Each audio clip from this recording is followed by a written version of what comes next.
something that I focused on and that we focused on with the Kyle Pease Foundation is just get people hope. We want them to be able to walk out of this room with something that they can really create real action for themselves. I think, a lot of times when we do this, our goal is not just to share our story. I think that can be powerful on its own, but to give people something that they can take action away.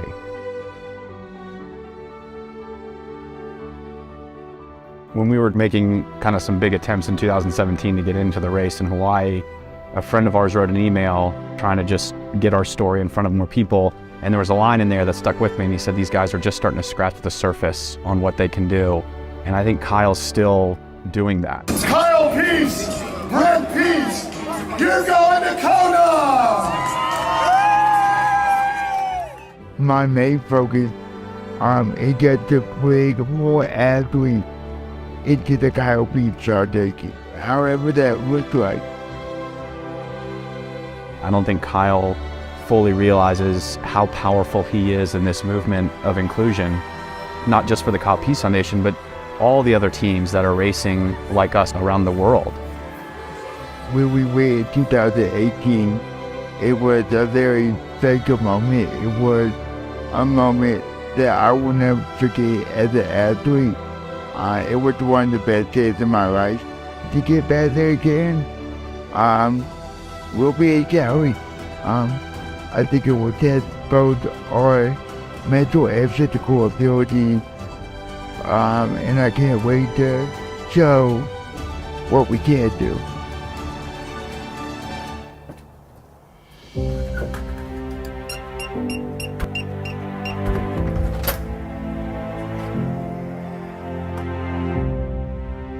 Hey Google, turn on the bedroom bulb. My name is Sam Harrison. I've known Kyle for Morning, bud. 14 years, been his aide and caretaker, but more importantly, just a friend over all those years. Usually we'll arrive sometime between 5 a.m. and 6:30, depending on how Kyle's day is looking. Get up, figure out what he's doing for his day, if he's going to work or if he's gonna be moving around. Some days he gets in full dress clothes, some days it's more relaxed in sweatpants. Too early. One of the biggest that people don't even notice is how important it is to him to have an apartment, a place he can call home where he can go and come as he needs to. Get his feet strapped in nicely. Every day is such a challenge.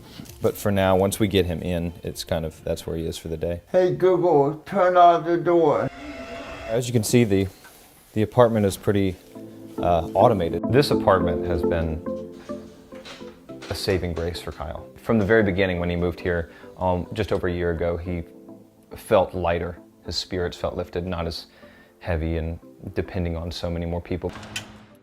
And I'll never forget the first week I moved in here and I opened the door by myself and I said to Sam, like, hey bud, I opened the door by myself. Outside of my family, Sam is one of the best guys I know. I love you, man, but I can't imagine my life without him now. Kyle waits for somebody to brush his teeth every day. I think that's what we've been doing Kyle's whole life, is helping him find ways to do things on his own, but there's still been a few pieces that he couldn't. Triathlons and these endurance sports were ways for Kyle to finally realize his full potential as an athlete. I mean, we've said it in other interviews that we've done, is that we've learned through this, Kyle was always the toughest competitor. We just didn't know.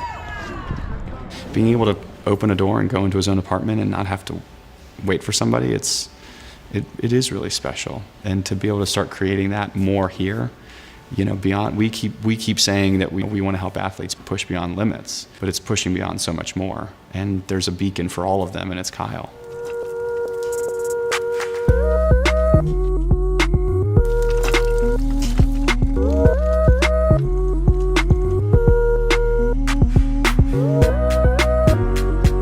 That for Kyle to just go out of our front door and get on the bus and ride MARTA. When I turned 16, I started driving. That was my independence. When Kyle was old enough that my parents were comfortable letting him ride the train by himself, he did it. Kyle was never going to just be left to sit in the ante room. You know, he was going to be part of everything that everybody else did, and he was going to have to figure out how to do it.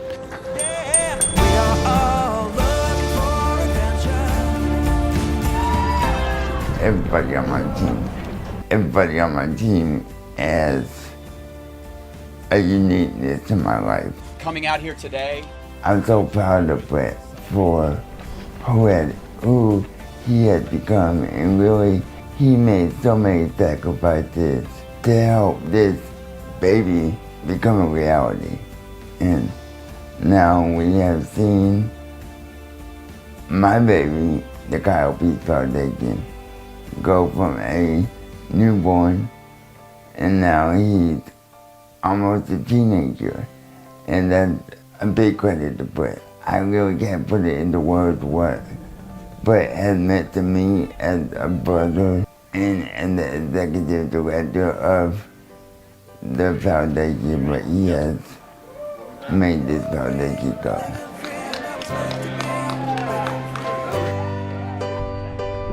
At the end of the day, we all have a story, and this is a part of my story, and I'm a better man for it. I want to talk a little bit about CP, cerebral palsy, for our audience that doesn't know what that is and what, could you describe that a little bit? And when did you find out that one of the superstars in the team was going to have CP? Was that at birth or later on, or? Yeah, I was diagnosed with it when I was 6 months old. So, 6 months old? Yeah. So Okay. I have a twin brother as well. He lives in New York. His name is Evan. Todd had met him. He's way cooler than me and Brett all put together. He did one race with us, and he was too slow, so I kicked him out. He's too slow, huh? Yeah, so, but there's three of us, and it was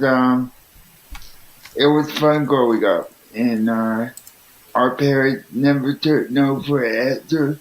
So that's what equating all of us from the very beginning. So there was always one way to go, and that was to always stay motivated and always push the envelope. Okay, that's great. So there was no complications at birth, right? It was just 6 months later you started showing symptoms? No, I mean, there was a little bit of complications. Yeah. It wasn't like a stroke or anything like that. It was just a lack of oxygen to my brain. Yeah. And they diagnosed it when I was 6 months. Okay. Kyle, if I'm not mistaken, though, from the book, or from your story, at first they were concerned that your brother had issues. Is that correct? Yes. Yes, that is. Todd, we're still concerned that Evan has issues. I understand. Yes. Are you guys sports fans at all? Atlanta Braves baseball fans or anything? Huge sports fans. Yeah, we normally don't talk a lot of sports around Todd because he played that 28-3 game with the Falcons.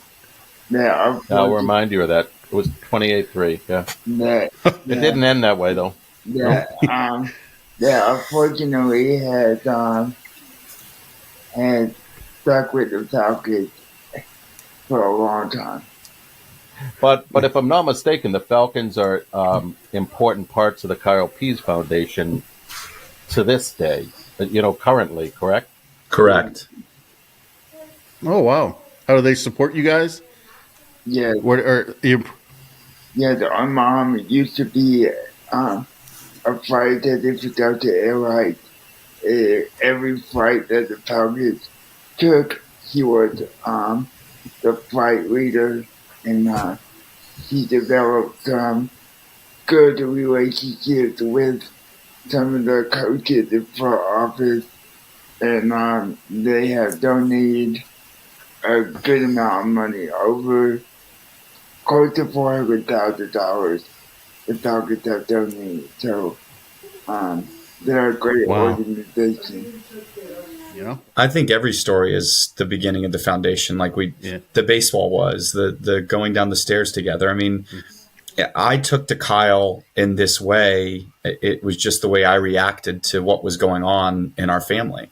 And what was going on was learning how to deal with a tragedy. You know, I haven't met people through the foundation that said, this is exactly what we wanted, what we prayed for. I mean, I've met people that are wonderful that have adopted children with disabilities, but that was born out of years of, growth and love, or however they came to that. And so I was how I reacted to it. And Evan reacted differently, and my parents reacted differently. But what my parents did was they always included Kyle. Whatever we did, we included him. And if that meant, hiking up some trail in Yosemite National Park, Kyle was coming with us. If we were going horseback riding, it had to have, inclusive riding. So Kyle could ride with us. Ski trips.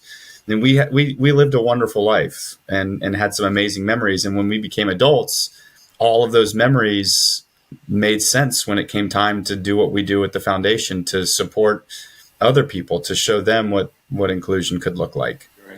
I mean, I think that was what my dad did do, though, especially my dad, is he normalized all of it. Like, it's normal to have a wheelchair. It's normal that something might be wrong with somebody. I mean, there was a woman where we grew up going to Sunday school, and we thought she was pregnant.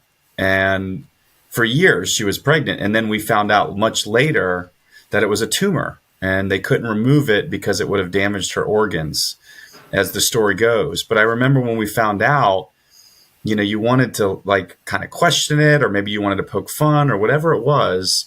And my dad was like, well, that's just, it's just like us. Like, everybody's got something. And it like those little moments, like, they stand out. They're so impactful that, maybe my parents didn't exactly know what they were doing, other than just loving their children as best they could. And it really worked out because that love was about including each other.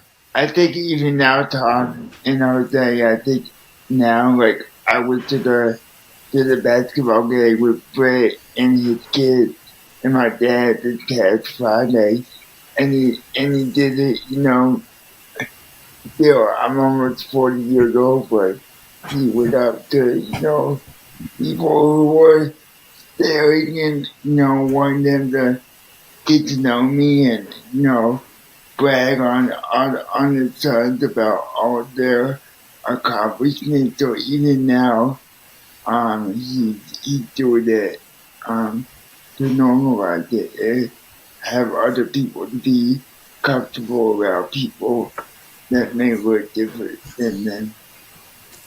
When we did our first triathlon together in 2011, Kyle just said other people need to do this. And we talked about it this morning, and I wish I could remember exactly what I said, but it was, all of our lives, people did things for Kyle to open doors. My mom with a baseball league, my parents just by including us, people at school, all these things happened. And doing endurance sports was this kind of eye-opening, we can do everything that everybody else is doing experience for us as brothers, as athletes. And Kyle just wanted other people to be part of that. And that was it. We did a race, and within a few months, we were fortunate to have some smart people help us create the Kyle Pease Foundation. And that's what it's been since then. It's been about opening doors and creating inclusive experiences and just improving the overall existence for people with disabilities. So